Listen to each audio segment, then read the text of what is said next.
chowmein ଦବ ମୁଁ chowmein ଖାଇଲେ ପ୍ଲେଟ କାହିଁକି 50 ଟଙ୍କା କାହିଁକି ଖର୍ଚ୍ଚ କରିବି ହେଲା ଆଉ ମୁଁ ପୁଅଟା ଖାଇଦେବି ଶନିବାର ଖାଇଲେ ନା ସବୁବେଳେ ଚାଉମିନଟା ମୁଁ କହିଲେ ରେଡ଼ି ଏଇପଟେ ଚାଉମିନ ସିଙ୍ଗଡ଼ା ଦିଟା ଖାଉଛି ପଇସା ଦେବ ପଇସା ଆଣି 50 ଟଙ୍କା ଆଣିଲା ପ୍ଲେଟ ଆଉ ବାହାଘର 100 ଟଙ୍କା ବାହାର କଲା କୁହାଯାଏ ହଁ ବହୁତ ଛୋଟ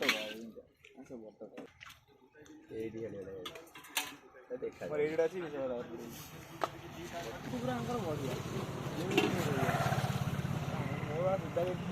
ଟିକେ ବଡ଼ ହେଲାଣି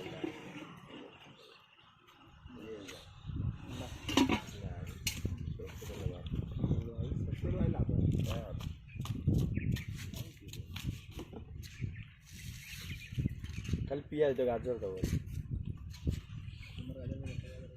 ଆଉ ଗୋଟେରେ ଆଉ ତାଙ୍କର ଗାଜର ପକା ଗୋଟେରେ ଖାଲି ଗାଜର ପକାନ୍ତୁ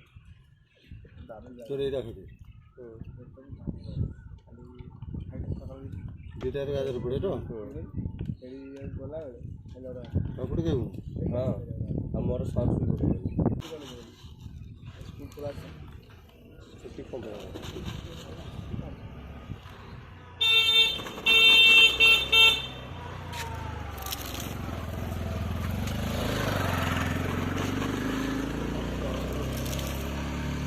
ଜଡ଼ିଆ ପଡ଼ିବ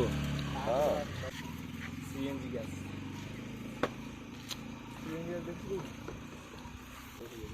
ସସ୍ କାହାର ପଡ଼ିବ ସସ୍ ଦୁଇଟାରେ ପଡ଼ିବ ଗୋଟାରେ ପଡ଼ିବ ସେଟା ମରି କଟାଇଲେ ଗୋଟାଏ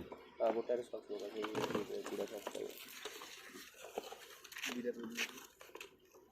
ଟିକେ ସ୍ଲାଇଟ୍ କାହିଁକିନା